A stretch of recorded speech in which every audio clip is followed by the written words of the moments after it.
Salut et bienvenue dans cette vidéo consacrée à l'histoire de l'uniforme et du camouflage allemand, notre ennemi sur deux guerres mondiales, mais qui pourtant a une histoire du camouflage très riche.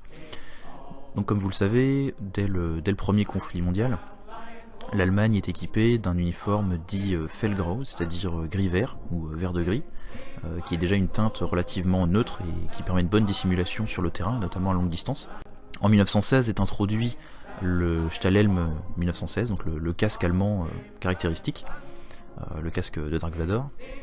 Et donc très rapidement ces casques commencent à être peints avec des motifs de camouflage, de façon à se dissimuler au mieux, la tête étant la partie la plus exposée dans les tranchées.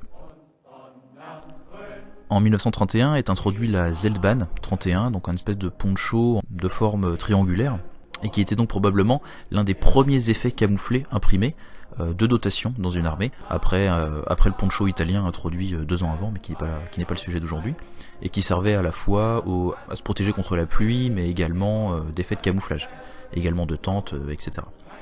Le camouflage imprimé dessus est le Splintertarn Muster 31, qui est donc composé de taches marron et vertes, de forme assez anguleuse, assez géométrique, imprimées sur un tissu de couleur sable. Donc ce premier camouflage est vraiment précurseur et vraiment très important dans l'histoire du camouflage, parce que c'est lui qui ensuite a inspiré plein d'autres camouflages. On l'a surnommé également donc le camouflage éclat. Il a été utilisé que sur des Zeltbahn, mais il est arrivé quelquefois que des uniformes soient cousus avec, même si c'était pas du tout la norme. Et donc cette Zeltbahn sera en dotation auprès de chaque soldat allemand sur toute la durée du conflit. À peu près à la même époque, on voit apparaître un camouflage vraiment utilisé comme vous voyez là sur les tentes du fond, un camouflage à grandes taches, mais qui servait uniquement pour les tentes et le matériel, et pas du tout pour les uniformes. La Deuxième Guerre mondiale arrive, et donc comme vous le savez, l'uniforme allemand est encore une fois uniquement Fellgrau, gris-vert.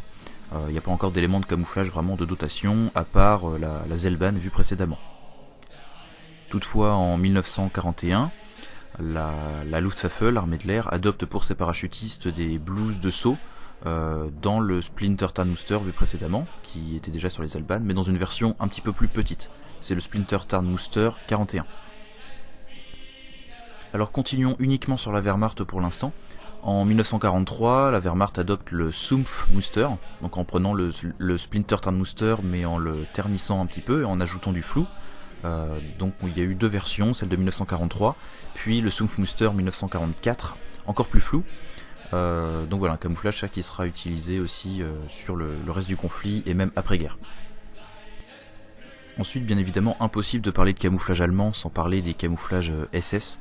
La Schutzstaffel, donc une organisation nazie vraiment parallèle à la Wehrmacht, qui a vraiment développé son pouvoir tentaculaire à différents niveaux. Au départ, simple troupe de protection du parti et d'Hitler, c'est-à-dire peut-être 280 bonhommes avant-guerre. Elle évoluera petit à petit jusqu'à atteindre 800 000, 900 000 hommes à la fin de la guerre, avec au départ des critères de sélection vraiment basés sur l'idéologie et sur la race. Mais finalement, à la fin du conflit, à cause de la guerre, faut savoir que la SS sera à 70% non allemande, composée de soldats des pays de l'Est, de France, de Belgique, même des Bosniaques musulmans. Et donc cette armée parallèle à la Wehrmacht a vraiment développé ses propres motifs de camouflage, à l'époque vraiment très novateurs. Et donc il y a eu comme ça plusieurs générations de camouflage. Et donc à partir de 1936, l'un des premiers probablement le Platanenmünster, donc le camouflage platane, puisqu'il s'inspire de l'écorce de l'arbre. Et donc à l'époque on produisait des blouses réversibles avec donc un côté automne et un côté été, un petit peu plus vert. On va retrouver souvent cette même conception sur différentes séries tout au long du conflit. Et donc ce camouflage platane sera vu lui donc sera produit jusqu'en 1944. La série suivante est le Palmenmünster, donc le camouflage palmier, inspiré du palmier. On garde un petit peu le même système de points, mais en ajoutant des motifs un petit peu plus végétaux, c'est-à-dire en ajoutant des espèces de motifs rappelant des feuilles de palmier. Toujours sur le même système de blouse venant s'ajouter par-dessus l'uniforme pour se camoufler, avec un côté automne et un côté été. Et donc ce Palmenmünster sera produit entre 40 et 42, donc surtout pour la campagne de Russie, l'opération Barbarossa. Puis entre 41 et 45, probablement l'un des camouflages SS les plus connus, le Eichenlaub Muster, donc le camouflage feuille de chêne, encore utilisé aujourd'hui par la Russie sous le nom de camouflage SS Leto, ou camouflage partisan. Donc toujours le même système de blouse réversible, et qui lui fut utilisé jusqu'à la fin du conflit, donc un camouflage très connu. Puis en 40-44, le Rouge Tarnmuster, donc une version floue du feuille de chêne, donc pareil qui a été utilisé jusqu'à la fin du conflit. On remarque bien l'effet flou en ajoutant des couleurs supplémentaires. En 1944 est introduit le Erbsenmuster, donc le camouflage à pois. Premier camouflage non réversible, conçu pour pouvoir être utilisé tout au long de l'année, et composé donc de grandes taches marron, olive, noir, et un marron très clair, presque rosé, le tout recouvert ensuite de petits pois sur l'ensemble de la tenue. On remarque donc que le vert est très peu présent, parce que le vert n'est pas présent toute l'année, donc il est donc minoritaire. Donc ce nouveau camouflage sera imprimé sur des uniformes entiers, en l'occurrence le M44. Le M44 qui, pour l'anecdote, servira de modèle au BDU, les uniformes américains après-guerre. Puis en 45, à la toute fin du conflit, est introduit le Leibermunster, donc un camouflage en fait très moderne pour l'époque, puisqu'en plus des taches traditionnelles qu'on peut retrouver sur d'autres camouflages, il intègre du rouge en prévision des appareils de détection aux infrarouges, et ainsi que des taches noires au carbone, pour contrer les appareils de détection à vision nocturne, donc extrêmement moderne pour l'époque. Donc il sera au final que très peu diffusé. Le projet était qu'il soit utilisé à la fois par la SS et à la fois par la Wehrmacht, mais la fin de la guerre arriva et ce camouflage-là servit de modèle ensuite pour la Tchécoslovaquie, un petit peu en Belgique et surtout la Suisse. Donc après la guerre, l'Allemagne est coupée en deux, on va continuer seulement sur la Bundeswehr, l'Allemagne de l'Ouest. L'Allemagne de l'Ouest continue à utiliser un petit peu de Leibermunster, puis entreprend de moderniser les camouflages précédemment utilisés. Donc par exemple des versions plus modernes du Splinter Tarnmuster apparaissent dans les années 50, avec donc différentes versions qui ont été essayées, ainsi que des camouflages réversibles également, imprimés sur des ponchos et des pièces d'équipement.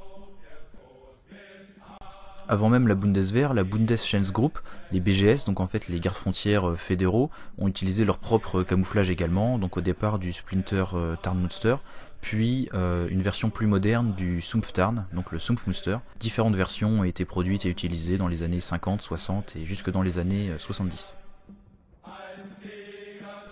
De son côté, l'Allemagne de l'Est, sous domination soviétique, adopte des camouflages forcément russes. L'un des premiers est le M49 Sowjetische Tarnbekleidung, donc en gros la tenue de camouflage soviétique modèle 1949, donc inspiré d'un camouflage russe de la Seconde Guerre mondiale, mais dans des teintes brunes et sable et tanne, etc. Par la suite, en 1958, apparaît le M58 Flartarnenmuster, donc développé entre 56 et 67 pour la NVA. Il est aussi connu sous le nom de Kartoffelmunster, donc camouflage patate, ou le Blumentarn, donc le camouflage fleur. Donc c'est un camouflage composé de grosses taches vert bleu, vert olive, marron, le tout sur un fond gris. Puis du milieu des années 60 jusqu'à la réunification, la NVA, la National Volksarmy, utilise donc le Strichtarn, donc le camouflage goutte de pluie, un camouflage vraiment très simple, beaucoup plus simple que les précédents, simplement des petites stries marron sur un fond beige, un peu sable, un peu coyote, probablement inspiré des petites stries déjà présentes sur le Splinter Tarn pendant la guerre. Et donc ce camouflage là permet quand même une bonne dissimulation malgré sa simplicité grâce au choix des couleurs très polyvalent. On revient du côté de l'ouest et après quelques essais de différents camouflages, comme là le camouflage scie ou les camouflages pointillés, c'est au final la proposition de camouflage proposée par l'entreprise française Tex Union qui est adoptée sous le nom de Flecktarn en 1989 et qui est donc le camouflage standard de la Bundeswehr depuis. Donc un camouflage très efficace à 5 couleurs, vert clair, vert olive, vert foncé, noir et un marron ocre, ce qui permet un camouflage très efficace en quasiment toute l'année, en milieu forestier, en milieu naturel. Le camouflage a ensuite été décliné en d'autres camouflages, cette fois-ci 3 couleurs pour d'autres terrains, notamment un camouflage tropical, 3 couleurs, sable, brun et vert, donc pour les milieux désertiques, ainsi que le Schneetarn, donc un Flecktarn pareil, 3 couleurs, blanc, gris et vert, cette fois-ci donc pour la montagne, la neige, etc. Et donc depuis 2015, il semblerait qu'un Flecktarn multiterrain soit en cours de développement. Donc voilà pour cette revue de l'histoire du camouflage allemand, j'espère que ça vous aura intéressé. Si vous avez des questions, n'hésitez pas, et je vous dis à très bientôt pour une autre vidéo. Salut!